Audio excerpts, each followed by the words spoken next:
हर सुबह माँ के मुंह से एक ही बात सुनने को मिलती है, बेटा पढ़ ले, सरकारी नौकरी लग जाएगी। पर माँ को कौन बताए कि नौकरी मिलना लॉटरी जीतने से भी मुश्किल है। हर गली, हर मोहल्ले, हर घर में एक ही सपना पाला जा रहा है, बेटा आईएएस बन जाएगा। पर सच ये है, एक आईएएस ऑफिसर बनने का चांस 0.1 से भी कम होता है। सपना माँ का होता है, पर स्ट्रगल उसके बच्चों को करना पड़ता है।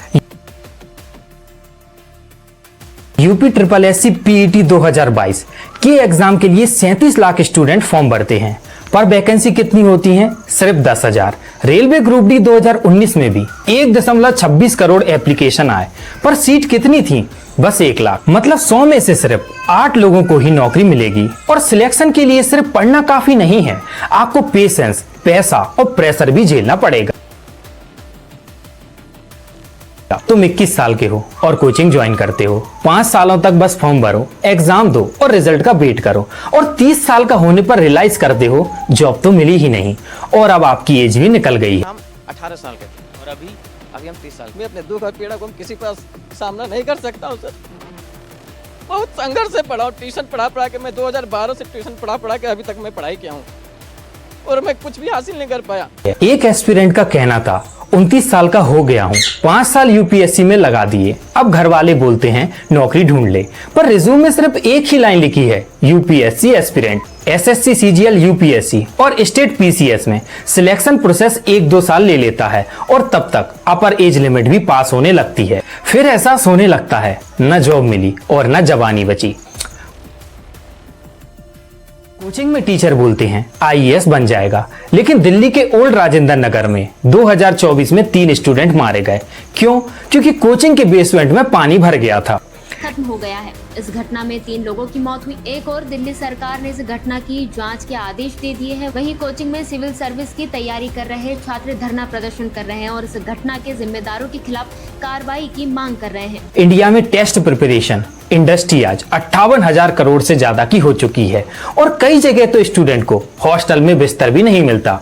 कोचिंग के नाम पर आज बिजनेस चल रहे हैं, और अगर सिलेक्शन ना हो तो उसका कोई रिफंड भी नहीं होता है, बस नेक्स्ट बैच का फॉर्म भर दो। तुम दिन रात लगाकर मेहनत करते हो, लेकिन एग्जाम से पहले ही पेपर व्हाट्सएप पर लीक हो जाता है। बिहार टीचर रिक्रूटमेंट, एमपी पटवारी, यूपी टीईटी, हर जगह पेपर लीक हो जाता है, लेकिन क्यों? और एग्जाम कैंसिल होने के बाद ना नुकसान की भरपाई होती है, ना ही न्यू डेट की कोई गारंटी होती है।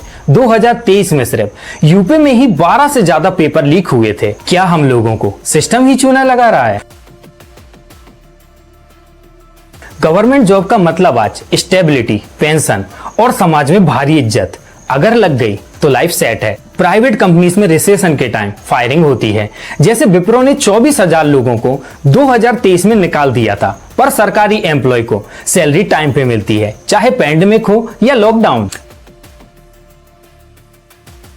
आज के टाइम में अगर तुम्हारे पास स्किल है तो नौकरी भी है और पैसा भी। Digital marketing, content creation, coding, AI tools, freelancing, ये सब नौकरी से आज कम नहीं है। ग्रांड व्यू रिसर्च की रिपोर्ट के मुताबिक इंडिया का GIG economy market 6 lakh crore से ज्यादा का होने वाला है, वो भी 2030 तक।